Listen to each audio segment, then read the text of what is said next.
ஸ்தோத்திரம். இங்கே பாருங்கள், சொல்லப்பட்டிருக்கிறது, கொலோசிய அப்போஸ்தலனாகிய பவுல் கொலோசிய பட்டணத்திற்கு அல்லது கொலோசிய சபைக்கு எழுதும்போது இப்படி எழுதுறார். என்ன எழுதுறார் அப்படின்னா, 27வது வசனத்தை நீங்க பாருங்க. புறஜாதிகளுக்குள்ளே விளங்கிய இந்த ரகசியத்தில் உள்ள மகிமையின் ஐஸ்வர்யம் என்னது என்று தேவன் தம்முடைய பரிசுத்தவான்களுக்கு தெரியப்படுத்த சித்தமானார்.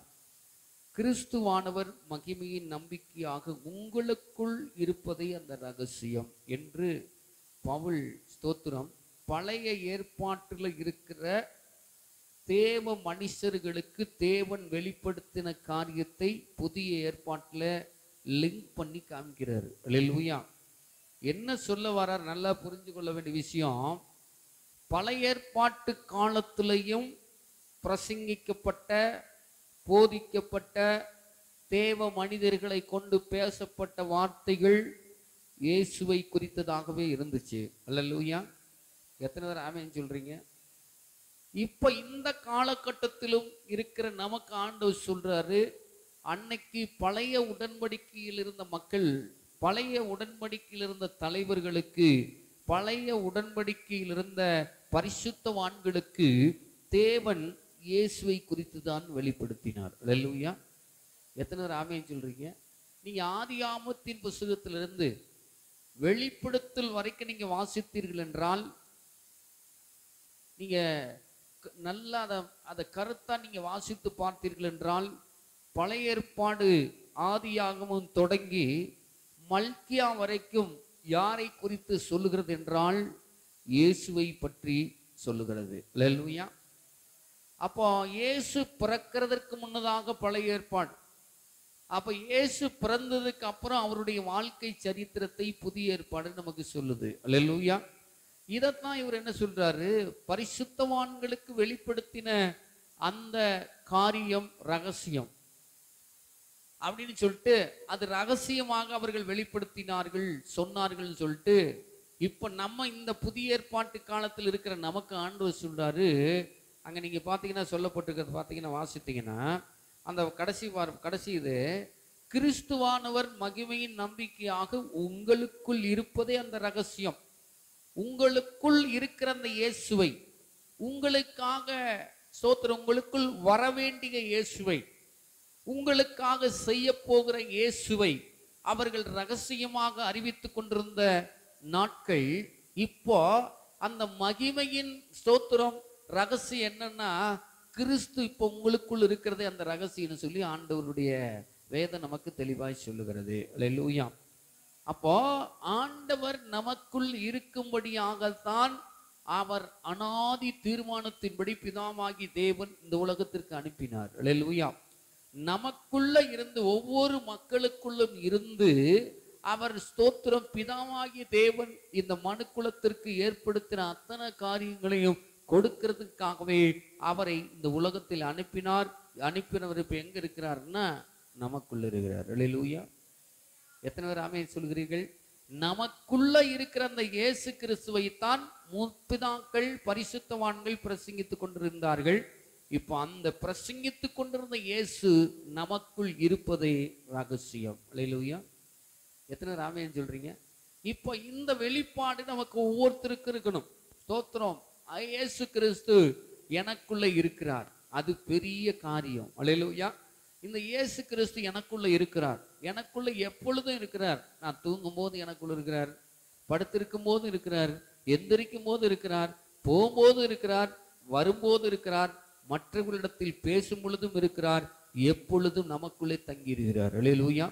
அதைத்தான் கொரிந்தியர் புத்தகத்துல பவுல் சொல்றாரு, ஆண்டவராகிய இயேசு கிறிஸ்து தங்கக்கூடிய ஆலயம் நீங்களா இருக்கிறீர்கள். அல்லேலூயா.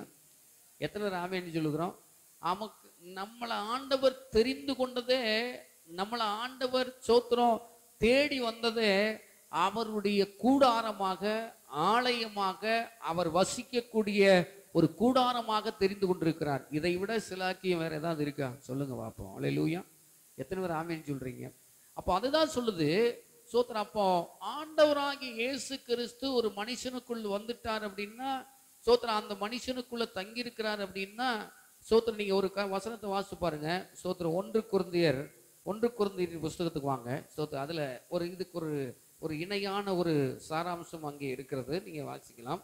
1 கொரிந்தியர் புஸ்தகம் 2வது அதிகாரத்துக்கு நேரம் வாங்க எல்லாரும். 1 கொரிந்தியர் 2வது அதிகாரம், அதுல 9, 10 வசனங்களை நாம் நான் வாசிக்கிறேன். 2வது அதிகாரம் 9வது வசனத்தையும் 10வது வசனத்தையும் வாசிக்கிறேன்.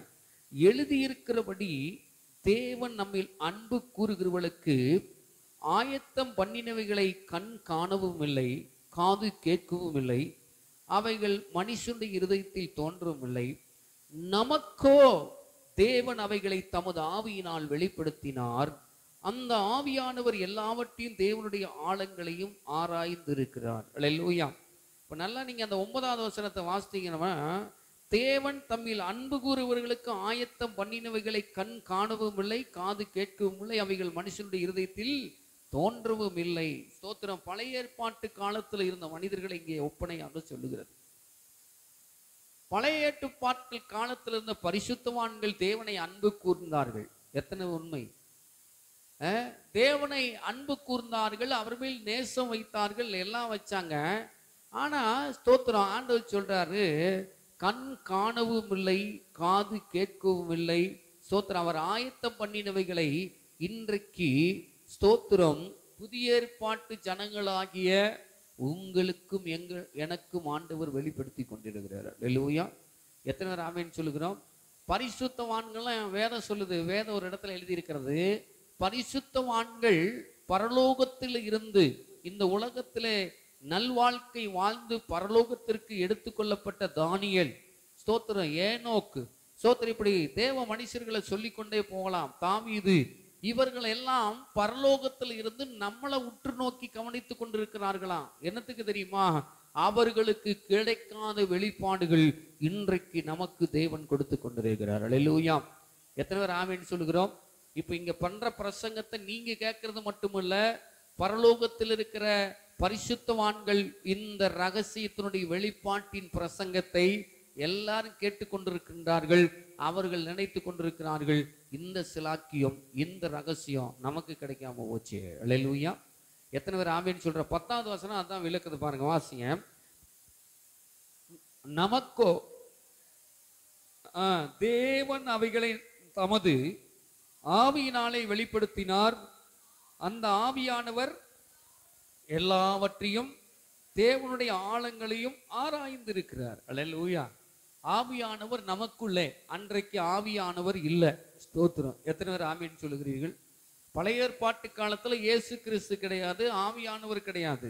தேவன் மாத்திரம் வார்த்தையை கொண்டு தேவ மனுஷர்களுக்கு பேசுவார், அவர்கள் தேவ மக்களுக்கு பேசுவார்கள். அல்லேலூயா. எத்தனை பேர் ஆமென் சொல்லுகிறீர்கள்? ஆனா இன்னைக்கு இயேசு கிறிஸ்துவினுடைய மரணத்தின் மூலமாக பரிசுத்த ஆவியானவர் என்கிற ஒரு ஆவி நமக்குள்ளே கொடுக்கப்பட்டிருக்கிறது. அந்த ஆவியானவர் இன்றைக்கு அவர்கள் அறியாததை, அவர்கள் காணாததை, அவர்கள் கண்டிராததை நமக்கு இன்றைக்கு வெளிப்படுத்தி கொண்டிருக்கிறார். அல்லேலூயா. எத்தனை ஆமென் சொல்லுகிறோம்? அப்போ நமக்குள்ள இருந்து என்ன நடக்குது? இயேசு கிறிஸ்து நம்மளை ஒவ்வொரு நாளும் நம்மளை என்ன பண்றாரு? வெளிப்பாடு என்று சொல்லும் பொழுது பரலோகத்தை குறித்ததான வெளிப்பாடு. அல்லேலூயா. பரலோகத்துல என்னெல்லாம் இருக்குங்கிற அந்த ரகசியம் நமக்கு வெளிப்பட்டிருக்கிறது. ஆண்டவர் நமக்கு இதை தெளிவுபடுத்தி வைத்திருக்கிறார் பரிசுத்த ஆவியானவர் மூலமாக. அல்லேலூயா. ஆகவே ஸ்தோத்திரம். இங்க இன்னொரு வசனம் சொல்லுது, இன்னொரு வசனத்தை கூட நீங்க வாசித்து பார்க்கலாம். சங்கீத புஸ்தகம் 119, சங்கீதக்காரனாகிய தாவீது 119ஆம் சங்கீதத்துல சொல்லும் போது அவர் சொல்றாரு பாருங்க. 119ஆம் சங்கீதம் 18வது வசனத்தை நாம் வாசிப்போம். உமது வேதத்தில் உள்ள அதிசயங்களை நான் பார்க்கும்படிக்கு என் கண்களை திறந்தருளும். அப்படின்னா என்ன? அன்னைக்கு அவர்கள் வேதத்தில் இருக்கிறதான ஆழங்கள், ரகசியங்கள், வெளிப்பாடுகள் அவர்களுக்கு வெளிப்படுத்தப்படவில்லை. அல்லேலூயா. எத்தனை பேர் ஆமென் சொல்லுகிறீர்கள்? சங்கீதக்காரனாகிய தாவீது அன்னைக்கே ஜெபம் பண்ணி இருக்கிறான் பாருங்க. உமது வேதத்தில் உள்ள ரகசியத்தை நான் பார்க்கும்படிக்கு என் கண்களை திறந்தருளும் என்று சொல்லுகிறார். ஆகவே இன்றைக்கு நம்முடைய கண்களை ஆண்டவர் என்ன பண்ணியிருக்கிறாரு?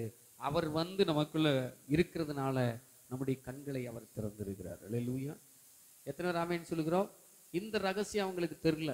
ஸ்தோத்திர. தாவீது அதனாலதான், தெரியாதனால தான் ஜெபம் பண்ணி இருக்கிறார். வேதத்தில் உள்ள ரகசியங்களை நான் காண்படிக்கு என் கண்களை திறந்திருந்தோம். அல்லேலூயா. அப்ப நான் என்ன சொல்ல வரேன், கர்த்தர் நமக்குள்ளே எப்பொழுதும் இருக்கிறார் என்ற வெளிப்பாடு நமக்கு தேவை. அல்லேலூயா. அப்ப எப்பொழுது நமக்குள்ள இருக்கிறார்னா எந்த காரியத்தையும் அவர் செயல்படுத்துவார் என்ற வெளிப்பாடு வேண்டும். அல்லேலூயா. எத்தனை பேர் ஆமென் சொல்லுகிறீர்கள்? அப்போ கிறிஸ்து நமக்குள் இருந்தால் நாம் எப்படி இருக்க வேண்டும், அதுதான் நம்ம இன்னைக்கு ஒரு 2 பாயிண்டோ அல்லது 3 பாயிண்டோ உங்களுக்கு சொல்லி முடிக்கிறேன். கிறிஸ்து நமக்குள்ள இருக்கிறார். ஸ்தோத்திரம். அந்த ரகசியத்தை நாம் புரிந்து கொண்டோம். கர்த்தர் எனக்குள்ள இருக்கிறாரு. ஆனா அன்னைக்கெல்லாம் பாத்தீங்கன்னா ஸ்தோத்திரம் வருவாரு, பேசுவாரு, கர்த்தர் போயிடுவார். ஸ்தோத்திரம். எத்தனை பேர் ஆமென் சொல்றீங்க? அப்படிதான் இருந்துச்சு. பழைய ஏற்பாட்டு காலத்துல கர்த்தர் வருவார், மேகத்தின் நடுவிலே வருவார், பேசுவார். ஸ்தோத்திர தீர்க்கதரிசிகளுக்கு பேசுவார், மூப்பர்களுக்கு பேசுவார். பேசிட்டு உடனே என்ன பண்ணுவார்? போயிடுவார். ஸ்தோத்திரம். ஆனா நிரந்தரமான ஒரு தங்குதல் கிடையவே கிடையாது. அல்லேலூயா. ஆனா இன்னைக்கு ஆண்டவர் நிரந்தரமாகவே இயேசு கிறிஸ்து நமக்குள்ளே தங்கி இருக்கிறார் என்பது அது ரகசியம். அல்லேலூயா. அப்ப அந்த ரகசியத்தை காணாதபடிக்குத்தான் தாவீது இங்க என்ன பண்றாரு, கண்களை திறந்தரலும் சொல்லி ஜெபம் பண்றாரு. ஆனா அது பழைய உடன்படிக்கையில ஜெபம் பண்ணது. ஆனா புதிய உடன்படிக்கையில அப்படி இல்லை, நமக்குள்ள அவர் இருக்கிறாரு. அல்லேலூயா. அப்ப இருக்கிறார் என்று சொன்னால் வேதனைகள், துன்பங்கள், நெருக்கங்கள், துயரங்கள் வரும் பொழுது நாம் கவலைப்பட வேண்டியது இல்லை. நமக்குள் இருக்கிறவர் அவைகளை எல்லாவற்றையும் செயல்படுத்துவார் என்ற ஒரு வெளிப்பாடு நமக்கு அவசியம். அல்லேலூயா. அப்ப கர்த்தர் நமக்குள்ள இருந்தா என்ன நடக்குது? ஸ்தோத்திரம். என்ன நடந்துகிட்டு இருக்கு, இது வரைக்கும் நம்ம அதை பார்த்துருக்கிறோமா அப்படிங்கிற ஒரு 1-2 காரியத்தை நான் உங்களுக்கு சொல்லி நான் நிறைவு செய்ய விரும்புகிறேன். ஸ்தோத்திரம். அதுக்கு ஆதார வசனத்தை நீங்க வாசித்து பாருங்க. எல்லாருக்கும் தெரிந்த ஒரு பகுதி 2 கொரிந்தியர் புத்தகம் 5ஆவது அதிகாரம் 17ஆவது வசனம். பல தடவை நம்ம என்ன செஞ்சிருக்கிறோம், கேட்டிருக்கிறோம். ஸ்தோத்திரம். இது நீங்க மனப்பாடமா கேட்டா கூட சொல்லுவீங்க. ஸ்தோத்திரம். ஆகவே 2 கொரிந்தியர் 5:17 நம்ம வாசிக்கலாம். வாசிக்கலாம். இப்படி இருக்க ஒருவன் கிறிஸ்துவுக்குள் இருந்தால் புது சிருஷ்டியாயிருக்கிறான், பழையவைகள் ஒளிந்து போயின, எல்லாம் என்ன எல்லாரும் பார்த்து சொல்லுங்க, எல்லாம். அல்லேலூயா. எல்லாம் புதிதாயின. 1 விட்டு 2 விட்டு 3 விட்டு 10 மட்டும் சுகமாக்கிட்டு 10 மட்டும் சரி பண்ணிட்டு மீதி இருக்கிற 5 விட்டுறதுல கிடையாது. 8 சரி பண்ணிட்டு 2 விட்டுறது கிடையாது. ஸ்தோத்திரம். ஆண்டவர் சொல்லுகிறார், ஒருவன் கிறிஸ்துவுக்குள் இருந்தால் அவன் புது சிருஷ்டியாய் மாறுகிறான். அல்லேலூயா. புது சிருஷ்டின்னு சொல்லிட்டு அதோட விட்டா பரவாயில்ல, பழையவைகள் எல்லாம் ஒளிந்தது, எல்லாம் புதிதாய் மாற்றப்பட்டது. அல்லேலூயா. எல்லாம் என்று சொல்லப்படுகிற வார்த்தை நம்முடைய வாழ்க்கையில பழைய வாழ்க்கையிலிருந்து டோட்டல் எல்லாத்தையும் ஆண்டவர் கிளியர் பண்ணிட்டாராம். ஸ்தோத்திரம். எத்தனை பேர் ஆமென் சொல்றீங்க?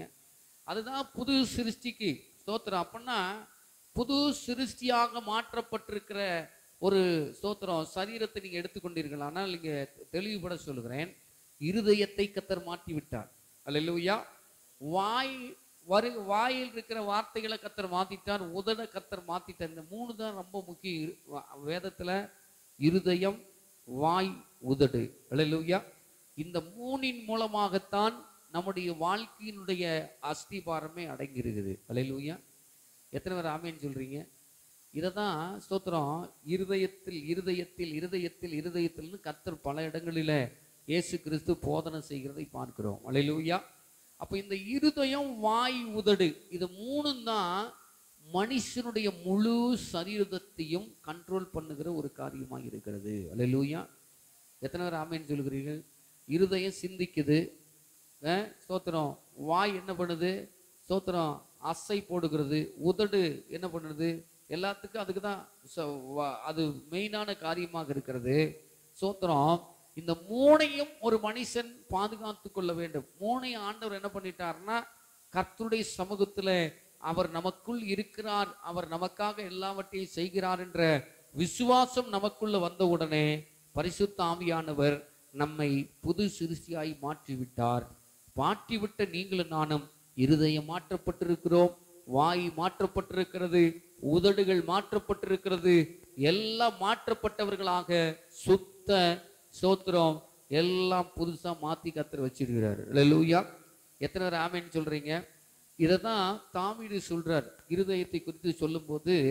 இந்த இருதயத்திலிருந்து ஸ்தோத்திரம் பொல்லாத சிந்தனைகள் சம்பாசனைகள் வருகிறது என்று வேதம் சொல்லுகிறது. இந்த இருதயத்தை ஒரு மனிதன் புதுசா சிருஷ்டிக்கப்பட்ட மனுஷனுடைய வாழ்க்கையில நானும் நீங்களும் யோசிக்க வேண்டிய விஷயம், இருதயத்தில் இருந்த பழைய காரியங்களை எல்லாத்தையும் கர்த்தர் அகற்றிட்டு ஒரு புதிய சிருஷ்டி இருதயத்தை கொடுத்திருக்கிறாருங்கிற அந்த எண்ணம் நமக்குள் வரும் பொழுது இருதயத்தில் இருந்து நினைக்கிறது எல்லாம் பரலோகத்தை குறித்ததாக இருக்கும். அல்லேலூயா. தேவ ராஜ்யத்தை குறித்ததாக இருக்கும். தாவீது சொல்றார் 51:10. நீங்க வாசித்து பாருங்க. தாவீது சங்கீதம் 51வது சங்கீதம் 10வது வசனத்தை நீங்க வாசித்து பாருங்களேன்.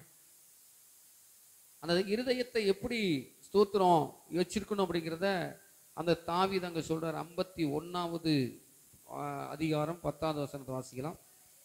தேவனை சுத்த இருதயத்தை என்னில் சிருஷ்டியும் நிலைவரமான ஆவியை என் உள்ளத்திலே புதுப்பியும் என்று சொல்றார். இது எப்போ சோதர பரிசுத்த ஆவியானவர் நம்மை ஆளுகை செய்கிறதுக்கு முன்பதாக தாவீது என்ன பண்றாரு? பழைய உடன்படிக்கையில ஜெபம் பண்றாரு. எத்தனை பேர் ஆமென் சொல்றீங்க?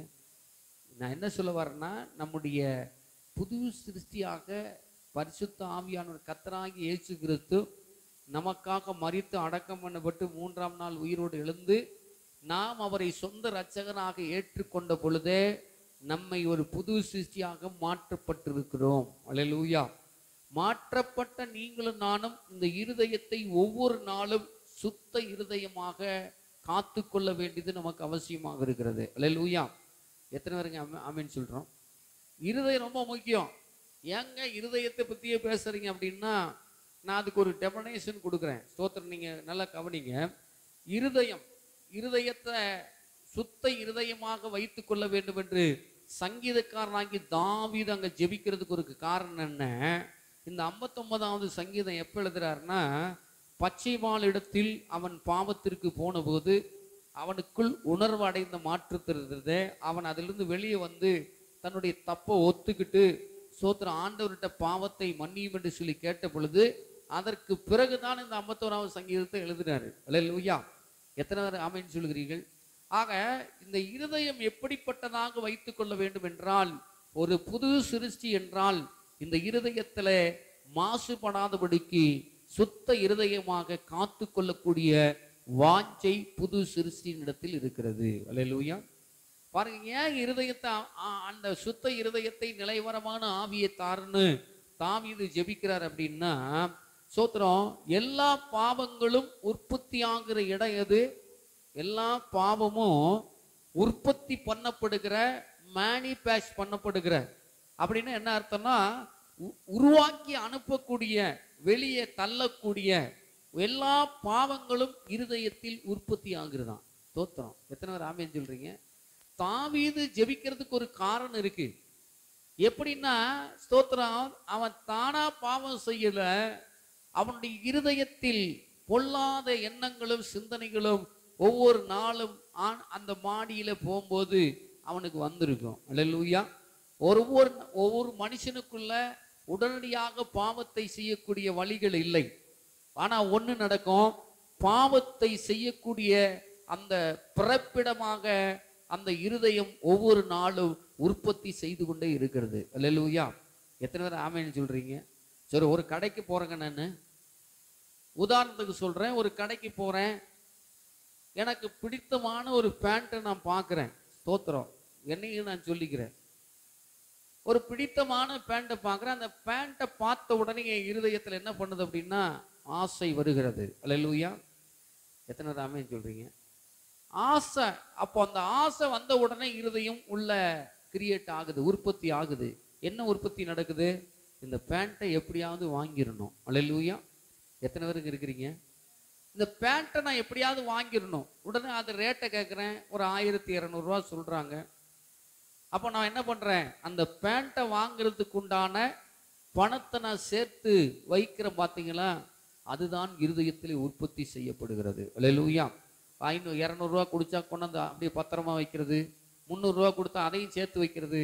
இப்படி சேர்த்து சேர்த்து சேர்த்து சேர்த்து வைக்கிறது தான் இருதயத்தில் உற்பத்தி செய்யப்படுகிற ஒரு இடம். அல்லேலூயா. அப்போ உற்பத்தி ஆனதுக்கு அப்புறம் என்ன ஆகுது? வெளியே அவுட்புட் வெளியாகுது. ஸ்தோத்திரம். உடனே அந்த காசு கிடைச்ச உடனே உற்பத்தி ஆயிடுச்சு. வான உடனே நான் என்ன பண்றேன், அந்த காசு எடுத்துக்கிட்டு நான் பார்த்த அந்த பேண்டை வாங்குறதுக்கு நான் போறேன். இதே மாதிரிதான் பாவம் கொஞ்சம் கொஞ்சமா நமக்குள்ளே வரும். அல்லேலூயா. எத்தனை பேர் ஆமீன் சொல்றீங்க? கொஞ்சம் கொஞ்சமா நமக்குள்ளே வரும். முதல்ல ஆசையை தூண்டும், அப்புறம் அப்படியே போய் போய் போய் போய் அது உற்பத்தி ஆக்கப்பட்டு கடைசீட்டில் அது என்ன ஆகுதுன்னா அது தன்னுடைய வீரியத்தை வெளியே கொண்டு வருகிறது. அல்லேலூயா. சோதரி யூதாசுக்குள்ள அப்படிதான் இருந்துச்சு.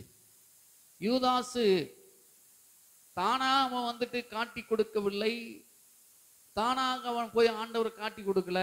ஏன்னா இவன் ஆண்டவருக்கு பொருளாளராக இருந்தவன். சோத்திரம். அல்லேலூயா. பண மூட்டைகளை சுமந்து கொண்டு ஆண்டவர் மக்களுக்கு செய்கிற காரியத்துல இவன் அள்ளி அள்ளி கொடுக்க கொடுக்க இவனுக்குள்ள ஒரு ஆசை வந்தது, இந்த பணம் நமக்கு வந்தா எப்படி இருக்கும். அல்லேலூயா. இது உள்ள இருதயத்துக்குள்ள இப்ப என்ன நடக்குது? சிருஷ்டிப்பு நடக்கிறது, உருவாக்கப்படுகிற, உற்பத்தி செய்யப்படுது. என்ன உற்பத்தி செய்யப்படுது? ஆசை உற்பத்தி ஆகுது.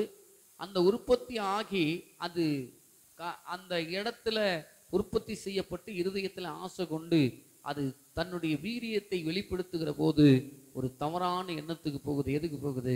இயேசுவை காட்டி கொடுக்க வேண்டும். அல்லேலூயா. காட்டி கொடுக்கறதுனால அவனுக்கு என்ன வந்துச்சு? பணம் 30 வெள்ளிக்காசு கிடைச்சிச்சு. அல்லேலூயா. 30 வெள்ளிக்காசு எப்படி அவனுக்குள்ளே அந்த கிரியேட் ஆச்சு? இவன் கையில் இருந்த பணத்தை கொடுக்க கொடுக்க கொடுக்க இது என்னுடையதாய் மாறினால் எப்படி இருக்கும் என்ற ஆசை வந்தபோது அவனுடைய ஆசை பாவம் உற்பத்தி செய்யப்பட்டு அங்கே இயேசுவை காட்டி கொடுக்க முடிஞ்சிச்சு. அல்லேலூயா. அப்போ ஏன் இருதயத்தை, சுத்த இருதயத்தை தாருன்னு தாவீது ஜெபம் பண்றார். இப்ப இந்த புது சிருஷ்டியாய் மாற்றப்பட்டவர்களுக்குள்ளே பல பேருக்குள்ள இந்த புது இருதயம் கிடையாது. தோத்திரம். அல்லேலூயா. எத்தனை பேர் ஆமேன்னு சொல்றீங்க? அப்போ அந்த இருதயத்தை சுத்தம் பண்ணி கொள்வது நம்முடைய காரியமாக இருக்கிறது. பாவங்களும் உற்பத்தி ஆகிற இடம் அந்த இருதயமாகி அந்த இடத்துல தான் முதல்ல கிரியேட் ஆகுது, உற்பத்தி ஆகுது, எல்லாமே வெளியே வருது. அல்லேலூயா. இன்னொரு காரியத்தை சொல்றேன். சோதர, எல்லா பாவங்களும் வெளியாகுகிறது. எப்படி வெளியாகுது? நான் ஏற்கனவே சொன்ன, கவனிச்சீங்கன்னா தெரியும். இருதயம், வாய், உதடு. அல்லேலூயா. இருதயத்துல உற்பத்தி ஆகி வெளியாகிறது. எல்லா பாவங்களும் வெளியாகிற இடம் எது? சொல்லுங்க. எதுங்க வெளியாகிற இடம்? வாய் மூலமா தான் வெளியாகுது. அல்லேலூயா. 3 முக்கியன்னு சொல்லி பேசிட்டு இருக்கிறேன். முதல்ல இருதயத்துல உற்பத்தி ஆகிறது. இந்த இருதயத்துல உற்பத்தி ஆனது எப்படி வெளியே வருதுன்னா வாயின் மூலமாக வெளியே வருது. அல்லேலூயா. அப்ப இந்த வாயை நல்லா காத்துக்கணும், தவறான இதுக்கு பயன்படுத்தவே கூடாது. இன்னொரு காரியம் சொன்னேன், உதடு அப்படின்னு சொன்னேன். அல்லேலூயா. சமாதானத்தை கெடுக்கக்கூடிய வார்த்தைகள் உதடுகள் மூலமாக வெளியே வருகிறது. அப்ப இதை நம்ம என்ன செய்யணும்? இந்த 3 காரியம்தான் புதிதாக்கப்பட்ட புதிய சிருஷ்டியாக இருக்கிற மனுஷனிடத்தில் காணப்படுகிற ஒன்று. அல்லேலூயா. அப்ப புது சிருஷ்டியா இருக்கிறாங்கன்னா சிந்திக்கும் போது நல்லதை உற்பத்தி செய்து அனுப்புவார்கள். அல்லேலூயா. எத்தனை பேர் ஆமீன் சொல்கிறீர்கள்? வாழ்க்கையை கட்டி அமைக்கக்கூடிய, வாழ்க்கையை ஸ்தோத்திர தரத்திற்குள் கொண்டு போகிற, ஸ்தோத்திர ஆசீர்வாதமான குடும்பமாக அல்லது மனுஷனாக மனுஷியாக வாழ்வதற்குண்டான காரியங்கள், நல்ல காரியங்கள் உற்பத்தி செய்யப்படுகிற இடம். அல்லேலூயா. நான் நல்ல நிலைமையில் இருக்கணும்னு யோசிக்கிறதெல்லாம் யாரு? கர்த்தர் என் கூட இருக்கிறார், கர்த்தர் எனக்கு எல்லாத்தையும் செய்வார், நான் போக வேண்டிய கரையை கொண்டு போய் சேர்த்துவார் நினைக்கிற அந்த உற்பத்தி செய்கிறது யாருன்னா புது சிறுசியாய் மாற்றப்பட்டவர்கள். அல்லேலூயா. டக்கு டக்குன்னு எடுத்து கோவப்பட பேசுறது, வாயில உதடுகள் மூலமாக, வாயின் மூலமாக பண்றதெல்லாம் சோத்திரம். காயின் ஆபேல் கதையை பார்த்தீங்கன்னா, காயின் பேசுறேன், நான் என்ன காவலாளியோ, கர்த்தருக்கு தெரியாதானே? அல்லேலூயா. அப்ப ஏற்கனவே உள்ள உற்பத்தி, வெறுப்பு உற்பத்தி ஆயிடுச்சு. கர்த்தருக்கு கீழ்ப்படியாத இருக்கிற காரியம் உற்பத்தி ஆயிடுச்சு. ஸ்தோத்திரம். ஆண்டவருக்கு கோபம் ஊட்டுகிற காரியங்களை ஸ்தோத்திர பேசுகிறதெல்லாம் உற்பத்தி ஆயிடுச்சு. யாருக்கு? காயினுக்கு. இப்ப வெளியே வரும்போது எப்படி வருது? நான் காவலாளியோ அப்படின்னு பேசுறாரு. அல்லேலூயா. அதனாலதான் இயேசு சொன்னார், ஒரு இடத்துல நீங்க சுவிசேஷத்துல வாசித்து பாத்தீங்கன்னா, இருதயத்தின் நிறைவினால் வாய் பேசும். அல்லேலூயா. உள்ள என்ன இருக்கு அதுதான் வரும். உள்ள வசனங்கள் இருந்தா வசனத்தை சார்ந்து வார்த்தைகள் வரும். மற்றவங்களை கட்டி எழுப்பக்கூடிய, உருவாக்கக்கூடிய, விசுவாசத்தை தூண்டக்கூடிய, ஆவிக்குள்ளாக கொண்டு போகக்கூடிய இப்படிப்பட்ட வார்த்தைகள் உள்ள உற்பத்தி ஆயிருந்தது அப்படின்னா நம்ம போய் பேசும்பொழுதே அநேகர் என்ன பண்ணுவாங்கன்னா ஆசீர்வதிக்கப்படுவார்கள். அல்லேலூயா. எத்தனை ராமையும் சொல்கிறோம். அப்போ இங்கே நல்லா இருக்கணும். சோத்திரம். இங்கே நல்லா இருந்தால் மட்டும்தான் நீங்கள் தன்னிச்சையான வாழ்க்கையில் நல்லா இருக்க முடியும், அடுத்தவர்களையும் வாழ வைக்க முடியும். அல்லேலூயா. எத்தனை ராமைன்னு சொல்கிறீங்க. இப்போ அதுதான் இங்கே இருதயத்தை குறித்து ரொம்ப பவர்ஃபுல்லாக சொல்லியிருக்கிறது. சோத்திரம். இருதயத்தை குறித்து நீங்கள் பார்த்தீங்கன்னா நீங்கள் இன்னும் கொஞ்சம் கூட நம்ம இதாக போகலாம். எரேமியாவுக்கு எழுது புஸ்தகம் எழுதுங்களேன். பழைய ஏற்பாட்டில் எரேமியா தீர்க்கதரிசன புஸ்தகம் 17வது அதிகாரம். இது உங்களுக்கு தெரிஞ்ச வசனமாக தான் இருக்குன்னு நினைக்கிறேன். ஏன் இருதயத்தை குறித்து அதிகமாக சொல்லப்படுகிறது என்றால் நீங்கள் வாசித்து பாருங்கள். 17 சோத்திரம் 9வது வசனம் வாசிக்கலாம். எரேமியா 17வது அதிகாரம் 9வது வசனம். எல்லாவற்றை பார்க்கிலும் இருதயமாய் திருக்குள்ளதும் மகா கேடுள்ளதுமா இருக்கிறது, அதை அறியத்தக்கவன் யார்? அல்லேலூயா. இது நல்ல வசனம் பாருங்க. இருதயம் மகா கேடுள்ளதும் அசுத்தம் நிறைந்ததும் திருக்குள்ளதும் அப்படின்னு என்ன அர்த்தம்?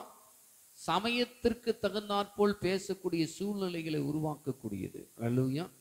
அதுதான் அங்கே சொல்லப்பட்டிருக்குது. இதை அறிந்தவன் யார்? யாருமே அறியல. ஆனா இயேசு அறிஞ்சிருக்கா. சொல்றாரு, உள்ளிந்திரியங்களின் ஆழங்களை அறிந்த தேவன், ஆராய்ந்து அறிந்திருக்கிற தேவன். அல்லேலூயா. கர்த்தருடைய கண்களுக்கு முன்பாக எல்லாம் வெளியரங்கமாயும் நிர்வாணமாகியும் இருக்கிறது. யாரும் என்ன செய்ய முடியாது?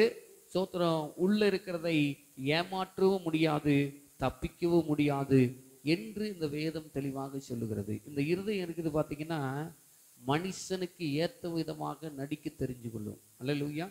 எத்தனை பேர் ஆமேன்னு சொல்றீங்க? சோத்திரம். மனுஷன் எப்படி இருக்கிறானோ அந்த மனுஷனுக்கு ஏற்ற மாதிரி இந்த இருதயம் மாறிக்கும். சோத்திரம். அதுதான் திருக்குள்ளது கேடு உள்ளது என்று சொல்லப்பட்டிருக்கிறது. இப்படிப்பட்ட நிலையில இருந்த நம்ம தான் ஒரு காலத்துல இருந்தோம். ஆனா இன்னைக்கு ஆண்டவர் புது சிருஷ்டியா மாற்றி இருக்கிறார். அல்லேலூயா. அப்ப அந்த சிருஷ்டியாக மாற்றப்பட்ட நீங்களும் நானும் உதடுகளையும் வாயையும் இருதயத்தையும் பத்திரப்படுத்தி இதுல எந்த விதமான கலப்புகளும் உள்ள உற்பத்தி ஆகாதபடிக்கு அதை பாதுகாத்து கொள்ள வேண்டியது அவசியமாக இருக்கிறது. அல்லேலூயா. எத்தனை பேர் ஆமேன்னு சொல்கிறோம்? ஒரு மனுஷனை பேசினாவே கண்டுபிடிச்சிடலாம். ஒரு பெரிய நீண்ட அனுபவம் நமக்கு தேவை கிடையாது. ஆவிக்குரிய மனிதர்கள், பரிசுத்தவான்கள், தேவனோடு கூட உறவாடுகிறவர்கள், தேவனுடைய சத்தத்தை கேட்கிறவர்கள் மற்றவர்களிடத்தில் பேசும் பொழுதே அவர்கள் என்ன நிலையில் இருக்கிறார்கள் என்பதை புரிந்து கொள்ளக்கூடிய ஞானத்தின் ஆவியை கர்த்தர் நமக்கு தந்திருக்கிறார். அல்லேலூயா. ஒருவேளை நம்மளை பார்த்தா சாதாரணமா நினைக்கலாம். ஆனா அப்படி கிடையாது. உள்ளுக்குள் இருக்கிறது அத்தனையும் அறிந்து கொள்ளக்கூடிய, புரிந்து கொள்ளக்கூடிய இது நல்ல நிலைத்தில் விதத்தால் நல்லது வரும். சோத்திரம். வேதம் இன்னொரு இடத்துல சொல்லுகிறது, அதின் மரத்தின் கனியை வைத்து அது நல்ல மரம் என்று கண்டுகொள்ளலாம். அல்லேலூயா. எத்தனை பேர் ஆமேன்னு சொல்றீங்க? கனினா பழம் அல்ல, ஆவிக்குரிய கனிகள் 9. அதை தான் இன்னைக்கு நம்ம புரிந்து கொள்ள வேண்டிய விஷயம். ஒரு மனுஷனை பார்க்கணும் அப்படின்னா கனிகளை வச்சு தெரிஞ்சிடலாம். கனி என்பது பேசுகிற அந்த ஆவிக்குரிய கனிகள் என்று சொல்லப்பட்டு அன்பு, நீடிய சார்ந்த பொறுமை, சோத்திரம், இச்சை அடக்கம், இதெல்லாம் 9 இருக்குது. இந்த 9மே நமக்குள்ள வரணும். கலாத்தியர் 5வது அதிகாரத்தில் இருக்கிறது ஆவிக்குரிய கனி. வாசித்து பாருங்க. சோத்திர கனி என்ன? 5வது அதிகாரம் வாசி பாருங்களேன். வாசிங்க. ஆவிக்குரிய கனிகள் அன்பு, சந்தோஷம், சமாதானம், நீடிய பொறுமை, தயவு, நற்குணம், விசுவாசம், சாந்தம், இச்சையடக்கம்.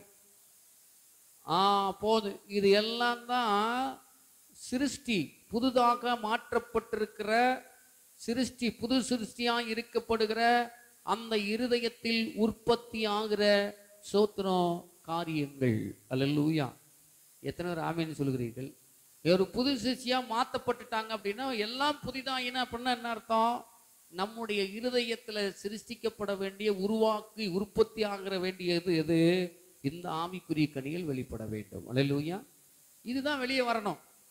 ஆனா வேற மாதிரில வருது அப்படின்னா என்ன அர்த்தம்? உள்ளுக்குள்ள வேதம் உற்பத்தி ஆகி கொண்டிருக்கிறது. அல்லேலூயா.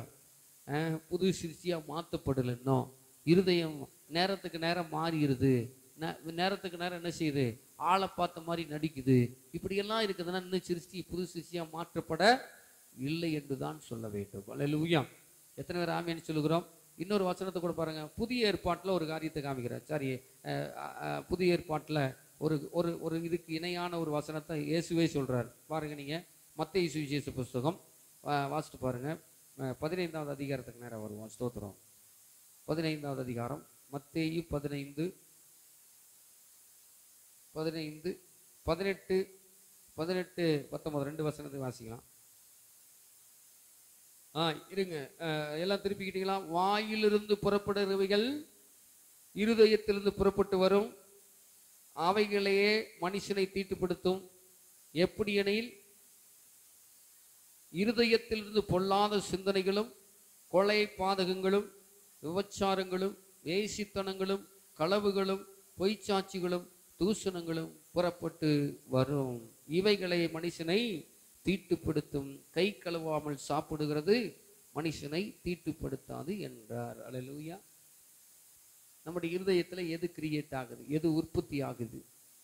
புதுசா இருக்கிறவங்களுக்கும் சொல்லிட்டாரு, பழைய சோத்திரம் ரட்சிக்கப்பட்ட அறகுறையா இருக்கிற ஆண்களையும் சொல்லிட்டாரு. அல்லேலூயா. இப்ப நீங்கள் நானும் புது சிருஷ்டியா இருப்போமானால் நமக்குள்ள நம்முடைய இருதயத்துல உற்பத்தி ஆகிறது ஆவிக்குரிய கனிகள் 9. அல்லேலூயா. இது கிரியேட் ஆகி வெளி வந்துச்சுன்னா நம்முடைய வாழ்க்கை அவ்வளவு சூப்பரா இருக்கும். அல்லேலூயா. எத்தனை பேர் ஆமென் சொல்றீங்க? ஆனா இங்க சொல்லப்பட்டிருக்குது பாத்தீங்களா, 15வது அதிகாரம் 18, 19 இந்த 2 வசனத்தை வாசிக்கும் பொழுது இந்த உற்பத்தி ஆகி வெளியே வந்துச்சுன்னா நம்முடைய வாழ்க்கை ரொம்ப கோரம் தான். அல்லேலூயா. எது நமக்கு பிடிக்குது? ஸ்தோத்திரம். நம்மளை ஆண்டவர் இதுக்கு போகணும்னு ஆண்டவர் சொல்லுவா இல்லை. அங்க கேட்குறாங்க, கை கழுவாம சாப்பிட்றது பெருசா பேசிக்கிட்டு இருக்கிறான். ஸ்தோத்திரம். பரிசேயர் சதுசேயர் எல்லாம் அங்க என்ன பண்றாங்க? கை கழுவாமல் சாப்பிட்றது குறித்து அங்கே ஒரு பெரிய சந்தேகம் வருகிறது. இப்போ உடனே ஆண்டவர்கிட்ட போறாங்க. ஆண்டவர் ஒரு பதில் கொடுக்குறாரு. அல்லேலூயா. இதெல்லாம் தீட்டு கிடையாதப்பா. ஸ்தோத்திரம். நீ இயேசுவை ஏற்றுக்கொண்ட வாசனம் தெரியும், யூத பாரம்பரியத்தில் இருக்கிறதெல்லாம் தெரியும், ஸ்தோத்திரம், யெகோவா தெய்வம் தெரியும், அவருடைய எல்லாமே தெரியும்னு சொல்லிட்டு நீ நடிக்கிற, இன்னும் உன்னால மாற்றப்பட வேண்டியது நிறைய இருக்குது அப்படின்னு சொல்றதுக்காக தான் இயேசு கிறிஸ்து இப்படி சொல்றாரு. நீ நடிக்கிற, தெரிகிற மாதிரி நடிக்கிற, யெகோவாவை பிடிச்சிக்கிட்டு நீ நடிக்கிற, ஆனா கை கழுவாமல் இருக்கிறது சாப்பிட்றது ஒரு பக்கம் இருக்கட்டும், இருதயத்தில் இருந்து வருகிறது ஸ்தோத்திரம் பொல்லாதவைகள் என்று சொல்லுகிறார். அல்லேலூயா. உன் இருதயத்துல பொல்லாதவைகள் உற்பத்தி ஆகிறது. ஸ்தோத்திரம். அல்லேலூயா. தேவனுடைய பரிசேயரும் சதிசேயர்களும் என்ன சொல்றாங்க? ஸ்தோத்திரம், யெகோவா தெய்வத்தை தான் தெய்வம் என்று சொல்கிறார். இந்த ஆட்கள்லாம் அப்படிதான். ஸ்தோத்திரம். ஆனா இவங்களுக்குள்ளேயே பெரிய பிரச்சனையை வச்சுக்கிட்டு இங்க கை கழுவுறதை பத்தி சாப்பிட்றீங்களேப்பா. ஸ்தோத்திரம். நீங்க உண்மையாலுமே கடவுளை ஏற்றுக்கொண்டிருக்கிறீர்கள் என்று சொன்னால் இந்த இருதயத்தில் இருந்து வருகிறதை நீங்கள் நிறுத்திவிடணும்னு சொல்றாரு. அல்லேலூயா. எத்தனை பேர் ஆமென் சொல்லுகிறோம்? ஆக நம்முடைய இருதயத்துல இப்படிப்பட்ட இந்த 18, 19 வாசிக்கும் போது ஸ்தோத்திரம், வாயிலிருந்து புறப்படுகிற சிந்தனைகள், கொலைப்பாதங்கள், விபச்சாரங்கள், வேசித்தனங்கள், களவுகள், பொய்ச்சாட்சிகள், தூஷணங்கள், இவை எல்லாவற்றையும் விட்டு விலகி நம்முடைய இருதயத்தை நல்ல வார்த்தை, கர்த்தருடைய வார்த்தை, நல்ல உருவாக்கக்கூடிய வார்த்தைகள், நம்மை ஜெயமெடுக்கிற வார்த்தைகளை கொண்டு உற்பத்தி செய்கிற ஒரு இடமாக இருக்க வேண்டும். அல்லேலூயா. வெற்றி உற்பத்தி, சுகம் உற்பத்தி ஆகணும். வாழ்வு, சுகமுள்ள வாழ்வு, ஆசீர்வாதமான வாழ்வு உற்பத்தி செய்யப்படுகிற இருதயமாய் கர்த்தர் நம்முடைய இருதயத்தை மாற்றுவாராக. அல்லேலூயா. எத்தனை பேர் ஆமென் சொல்லுகிறோம்? ஆகவே முதல்ல புது சிருஷ்டியா இருப்போம். உதடுகள், வாய், ஸ்தோத்திரம், இருதயம், இந்த 3ஐயும் புதுசா வச்சிருப்போம். அல்லேலூயா. கர்த்தர் நம்முடைய வாழ்க்கையில பெரிய காரியங்களை செய்வார். 2வது காரியத்தை சொல்லி நான் முடிக்கிறேன், ஏன்னா நேரம் இல்லை. 2வது காரியத்தை பாருங்க. ஸ்தோத்திரம், 1 யோவானின் புஸ்தகம் நமக்குள் இருந்தா ஸ்தோத்திரம் நம்ம எப்படி இருக்கணும் அப்படிங்கிறத ஸ்தோத்திரம். முதல்ல புது சிருஷ்டியா இருக்கிறோம். 2வது 1 யோவானின் புஸ்தகம் 4வது அதிகாரத்துக்கு நேரம் வருவோம். ஸ்தோத்திரம். 1 யோவான் 4 வாசிக்கலாம். 4வது அதிகாரம்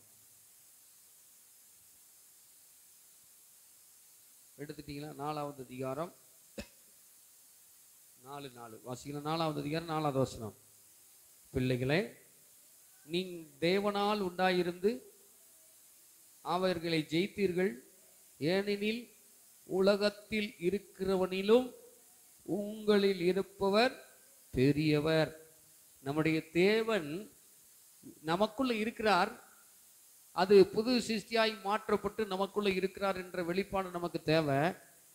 ஆனா இன்னும் கொஞ்சம் மேலே போய் அவர் எப்படிப்பட்டவராய் இருக்கிறார் என்ற வெளிப்பாடு நமக்கு அவசியம். அல்லேலூயா. எத்தனை பேர் ஆமேன்னு சொல்லுகிறோம்? நம்ம உலகத்தில் இருக்கிறதெல்லாம் பார்த்துட்டு பெருசுன்னு நினைக்கிறோம். எத்தனை பேர் ஆமேன்னு சொல்கிறோம்? ஒரு பற்றாக்குறை வந்துச்சுன்னா அது பெருசாக பார்க்குறோம். வியாதி வந்துச்சுன்னா பெருசாக பார்க்குறோம். நம்முடைய இருதயமும் சிந்தனையும் வாழ்க்கைக்கு ஏற்றுக்கொள்ள முடியாத காரியம் வந்துச்சுன்னா அது பெருசுன்னு பார்க்குறோம். அல்லேலூயா. எத்தனை பேருக்கு ஆமேன்னு சொல்லுகிறீர்கள்? ஆனால் இங்கே என்ன நடக்குது? நம் புது சிருஷ்டியாக மாற்றப்பட்டு கிறிஸ்து நமக்குள் இருப்பதே அந்த ரகசியம்னு சொல்லிட்டு அந்த கிறிஸ்து எவ்வளவு பெரியவர் என்பதை இங்கே வெளிப்படுத்தி காண்பிக்கிறது. அல்லேலூயா. அப்போ நமக்குள்ள இருக்கிற ஆண்டவர் இயேசு கிறிஸ்து மற்ற உலகத்தில் இருக்கிற மனுஷனை போல சராசரி மனிதன் அல்ல. ஒரு நல்லா புரிந்து கொள்ளணும். அல்லேலூயா. சராசரி மனிதனாக நம்ம பார்த்தா நமக்கு வருகிற காரியங்கள் எல்லாமே சராசரியாக தான் தெரியும். அல்லேலூயா. ஆனா நமக்குள்ள இருக்கிற இயேசு கிறிஸ்து உலகத்தில் இருக்கிற அத்தனை காரியங்களை காட்டிலும் பெரியவராய் இருக்கிறார் என்ற அந்த வெளிப்பாடு நமக்குள்ளே வருமானால் பெரிய காரியங்களை செய்ய கர்த்தர் நமக்கு உதவி செய்ய வல்லவராய் இருக்கிறார். அல்லேலூயா. எத்தனை பேர் ஆமென் சொல்லுகிறோம்? இந்த வெளிப்பாடு எப்படி வரும்? சோத்திரம்.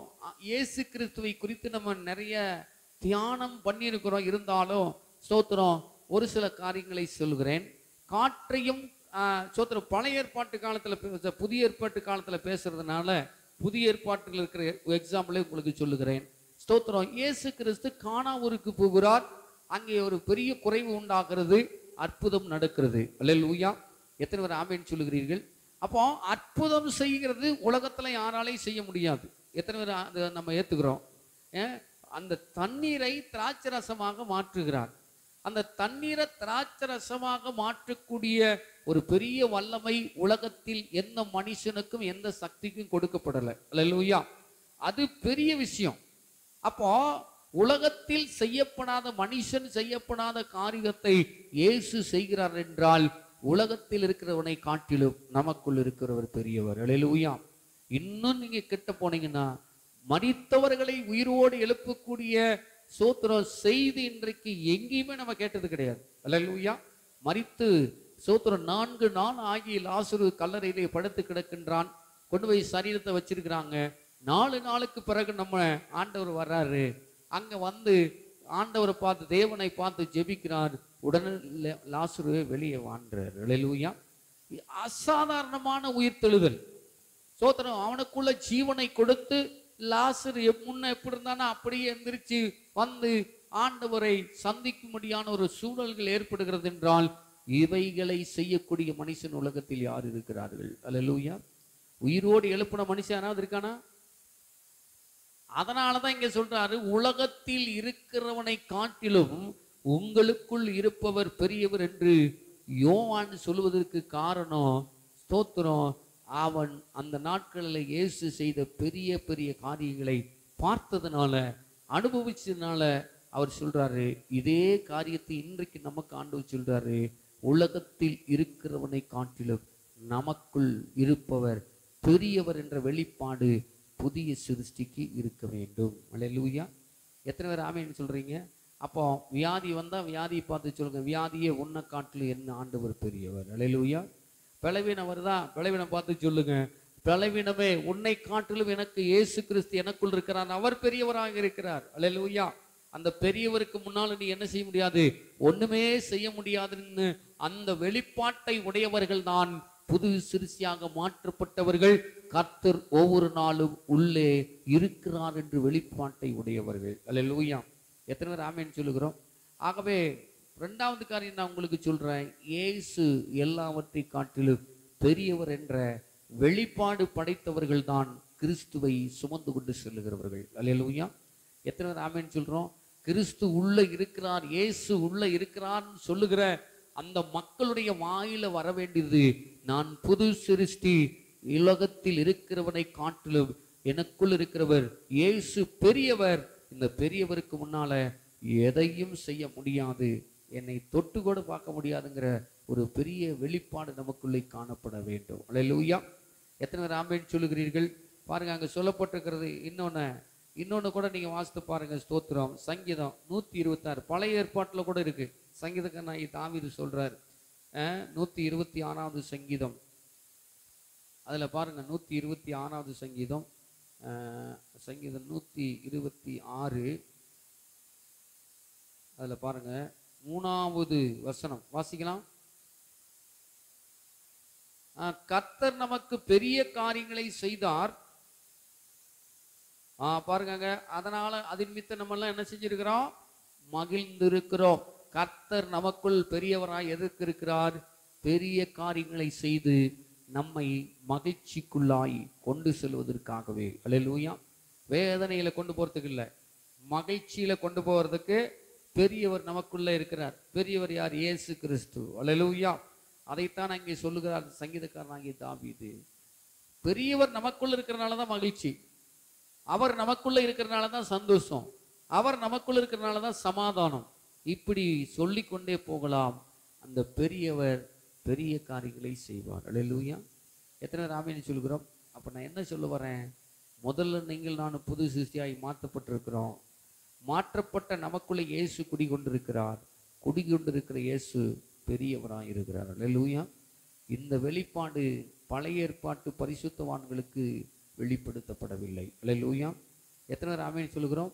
நமக்கு ஆண்டவர் வெளிப்படுத்தி இருக்கிறார் என்றால் நீங்களும் நானும் பெரிய காரியத்தை செய்யும்படி ஆண்டவர் தெரிந்து கொண்டிருக்கிறார். அவர் சொல்றாரு, நான் செய்த கிரியைகளை இவர்கள் செய்வார்கள், நான் செய்யாத கிரியைகளை இவர்களை கொண்டு செய்வேன் என்று ஆண்டவர் நமக்கு அதிகாரத்தையும் கொடுத்திருக்கிறார். அல்லேலூயா. எத்தனை பேர் ஆமென் சொல்கிறோம்? அவர் செஞ்சது மட்டுமல்ல, அவர் பெரிய காரியம் செய்யறது மட்டுமல்ல, அவர் நமக்குள்ளே இருந்து அவர் செய்ய வேண்டியதை நம்மூலமாய் செய்கிறார். அல்லேலூயா. எத்தனை பேர் ஆமென் சொல்லுகிறீர்கள்? ஸ்தோத்திரம். எபேசியர் 1:3 மட்டும் வாசித்து நான் ஜெபம் பண்ண முடிக்கலாம். ஸ்தோத்திரம். எபேசியருக்கு எழுதின நிருபம் 1வது அதிகாரம் 3வது வசனம். ஸ்தோத்திரம். கிறிஸ்து உள்ள இருக்கிறவங்களுக்கு என்ன, நல்லா வாசிங்க அதை. எபேசியர் ஸ்தோத்திரம் 1வது அதிகாரம் 3வது வசனம். மறுபடியும் நம்முடைய கர்த்தராகிய இயேசு கிறிஸ்துவின் பிதாவாகிய தேவனுக்கு ஸ்தோத்திரம். அவர் கிறிஸ்துவுக்குள் உன்னதங்களிலே ஆவிக்குரிய சகல ஆசீர்வாதத்தினாலும் நம்மை ஆசீர்வதித்திருக்கிறார். அல்லேலூயா. எத்தனை பேர் ஆமென் சொல்லுகிறோம்? அப்போ கிறிஸ்து நமக்குள்ள இருக்கிறார். நாம் புது சிருஷ்டியாய் இருக்கிறோம். கர்த்தர் பெரியவராய் இருக்கிறார். ஸ்தோத்திரம். புதிய சிருஷ்டி ஆக்கப்பட்டவர்கள் ஸ்தோத்திரம் சகல காரியத்திலும் ஆசீர்வதிக்கப்பட்டிருக்கிறார்கள். அல்லேலூயா. எத்தனை பேர் ஆமென் சொல்லுகிறீர்கள்? நம்ம எல்லாத்துலேயும் ஆசீர்வதிக்கப்பட்டிருக்கிறோம்.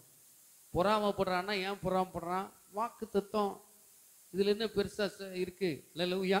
நம்மளை குறித்து மற்றவர்கள் பொறாமைப்படுகிறார்கள், நம்மளை பார்த்தா சோத்திர அவர்கள் ஒரு மாரியா பார்க்குறாங்க அப்படின்னா, கர்த்தர் நம்மளை சகலத்திலும் ஆசீர்வதித்திருக்கிறார். அதை பார்க்கும் பொழுது பொறாமை வரத்தான் செய்யும். அதனால நம்ம ஒண்ணுமே செய்ய முடியாது. அல்லேலூயா. ஆவிக்குரிய சகல ஆசீர்வாதத்தை எங்கிருந்து ஆசீர்வதித்திருக்கிறார்? உலக ஆசீர்வாதம் அல்ல, உன்னதங்களிலிருந்து வந்திருக்கிறது. அல்லேலூயா. பரலோகத்திலிருந்து ஆசீர்வாதம் நமக்கு வந்திருக்குது. ஆமா. அல்லேலூயா. அது உன்னதத்தில் இருக்கிறதுனால உங்களுக்கு புதுசா தான் தெரியும். இந்த உலகத்துல அந்த ஆசீர்வாதங்கள் இல்லை. சோத்திர. உலகத்துல மற்றவர்கள் பார்க்கிற பிரகாரமாக ஆண்டவர் கொடுக்கிறது இல்லை. அவர் எதை செய்தாலும் புதுமையாக செய்கிறவர். அல்லேலூயா. எத்தனை பேர் ஆமென் சொல்கிறீர்கள்? ஆவிக்குரிய சகல ஆசீர்வாதங்களும் உன்னதத்திலிருந்து கொடுக்கப்பட்ட ஆசீர்வாதம். இந்த ஆசீர்வாதத்தை பெற்றவர்கள் தான் புது சிருஷ்டிகள். அல்லேலூயா. அப்ப புது சிருஷ்டியா இருக்கிற நமக்கு சோத்திரம் இருதயம் பரிசுத்தமா இருக்கணும். அதான் முக்கியம். அப்போ ஆண்டவர் நமக்குள்ளே தங்கி இருக்கிறார். அவர் பெரியவராய் இருக்கிறார். அந்த பெரியவர் ஆசீர்வாதத்தை உன்னதத்திலிருந்து நமக்கு கொண்டு வந்திருக்கிறார். அல்லேலூயா. இது யார் பார்த்தாலும் சோத்திரம் என்ன செய்யும்? அவங்களுக்கு கஷ்டமா தான் இருக்கும், கவலையா தான் இருக்கும். ஆண்டவர் உயர்த்துகிற உயரத்தை பார்த்து ஸ்தோத்திரம் அவருக்கு என்ன செய்வாங்க? பொறாமை தான் போடுவாங்க. பாட்டுக்கிட்டே இருக்கு. நமக்கு அதை பற்றி கவலை இல்லை. நாம் கர்த்தருக்குள், எனக்குள் கிறிஸ்து இருக்கிறார். அல்லேலூயா.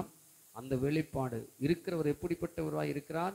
ஸ்தோத்திரம், பெரியவராய் இருக்கிறார் என்ற வெளிப்பாடு. அந்த பெரியவர் சகலத்தையும் நமக்கு ஆசீர்வாதமாய் தந்திருக்கிறார். அல்லேலூயா. எத்தனை பேர் ஆமென் சொல்லுகிறோம்? நம்ம எல்லாரும் கண்களை மூடி, ஒன்று குறையில்லாமல் நமக்கு எல்லாத்தையும் கொடுத்துருக்கிறார். சுகத்தை கொடுத்துருக்கிறார், விடுதலை கொடுத்துருக்கிறார், ஆரோக்கியத்தை கொடுத்துருக்கிறார். தேவைகள் எல்லாம் சந்திக்கப்படுகிறது. நமக்கு இன்னது தேவை என்று நம்முடைய பரமபிதா அறிந்திருக்கிறார். ஒன்றை குறித்து நம்ம கவலைப்பட வேண்டியதில்லை. எல்லாவற்றை குறித்தும் ஸ்தோத்திரத்தோடு விண்ணப்பத்தோடு அவருக்கு தெரியப்படுத்த வேண்டும். அல்லேலூயா. அதை செய்யும் போது கர்த்தர் நமக்கு என்ன செய்கிறார்? கர்த்தர் நம்மை ஆசீர்வதிக்கிறவராக இருக்கிறார். அல்லேலூயா. அப்போ கிறிஸ்து நமக்குள் இருக்கிறவர், கிறிஸ்து நமக்குள்ள இருக்கிறார். அவர் இருக்கிறார் என்று நம்ம சொல்லுகிற நமக்குள்ளே ஸ்தோத்திரம், அவர் நமக்குள் எப்பொழுதும் இருக்கிறார் என்ற இருதயத்துக்குள் வாசம் செய்கிறார் என்ற வெளிப்பாடு, பெரியவர் என்ற வெளிப்பாடு, சகலத்தையும் கொடுத்திருக்கிறார் என்ற வெளிப்பாடு நமக்கு அவசியம். இந்த வெளிப்பாடு இல்லாததுனால தான் நமக்கு உலகத்தில் இருக்கக்கூடிய காரியங்களை பார்த்து நமக்கு கஷ்டம். ஆனால் எல்லாம் நமக்கு எல்லாம் எங்கிருந்து வருது? நம்முடைய தேவைகள் எங்கிருந்து வருகிறது? நம்முடைய அன்பு எங்கிருந்து வருது? விடுதலை எங்கிருந்து வருது? உன்னதத்திலிருந்து வருகிறது. இந்த உலகத்திலிருந்து யாரும் செய்ய முடியாது. ஆகவே ஆண்டவரே, நாங்கள் உம்முடைய சிறு சிருஷ்டிகள் புது சிருஷ்டிகளாக வைத்திருக்கிறீர். ஆண்டவரே, நீர் எங்களுக்குள் ஒவ்வொரு நாளும் தங்கியிருக்கிறீர். தங்கியிருக்கிறவர் பெரியவராய் தங்கியிருக்கிறீர். பெரிய காரியம் என்று சொல்லும் பொழுது சகல ஆசீர்வாதத்தை எனக்கு நீ தந்திருக்கிறீர். இந்த வெளிப்பாடு பரிசுத்தவான்களுக்கு, பழைய ஏற்பாட்டு பரிசுத்தவான்களுக்கு இல்லை, ஆனால் எனக்கு நீங்க தந்திருக்கிறீங்கப்பா. அதற்காக உமக்கு கோடி ஸ்தோத்திரங்கள். நான் நீர் எனக்குள் இருக்கிறீர் என்றை பிடித்து தைரியமாய் வைராக்கியமாய் எதையும் செய்யக்கூடிய நிலையிலே என்னை வைத்திருக்கிறீர் என்ற ரகசியத்தை இன்றைக்கு எங்களுக்கு வெளிப்படுத்துவீர். எங்கள் கண்கள் திறக்கப்பட்டிருக்கிறதப்பா. ஆண்டவரே, உம்முடைய கரத்தில் எங்களை முழுவதுமாய் நாங்கள் அர்ப்பணிக்கிறோம். பேசப்பட்ட வார்த்தைகளுக்காக ஸ்தோத்திரம், கொடுக்கப்பட்ட வார்த்தைக்காக ஸ்தோத்திரம், வெளிப்பாடுகளுக்காக ஸ்தோத்திரம். தொடர்ந்து நீர் எங்களை நடத்தும். ஒரு நாள் நாங்கள் சோர்ந்து போக போறதில்லை, ஒரு நாள் நாங்கள் தளர்ந்து விடுகிறதல்ல, ஒரு நாள் நாங்கள் ஆண்டவரே ஸ்தோத்திரம் ஆவிக்குரிய ஜீவியத்தில் ஆண்டவரே பலவீனம் உள்ளவர்களாக இருக்க மாட்டோம். ஆண்டவரே, நீர் எங்களுக்குள் இருந்து எல்லாவற்றையும் செய்ய வல்லமையுள்ளவராக இருக்கிறீர். அதற்காக ஸ்தோத்திரம். நீர் எங்களுக்குள் இருக்கிறீர் என்ற வெளிப்பாடு, அந்த ரகசியம் ஒரு நாள் நடத்தும். எதை குறித்தும் நாங்கள் கவலை இல்லைப்பா. எல்லாவற்றையும் நீங்கள் செய்ய வல்லவராக இருக்கிறீர். உங்களுடைய கரத்தில் ஒப்பு கொடுக்கிறோம். தொடர்ந்து நீர் ஆசீர்வதியும்.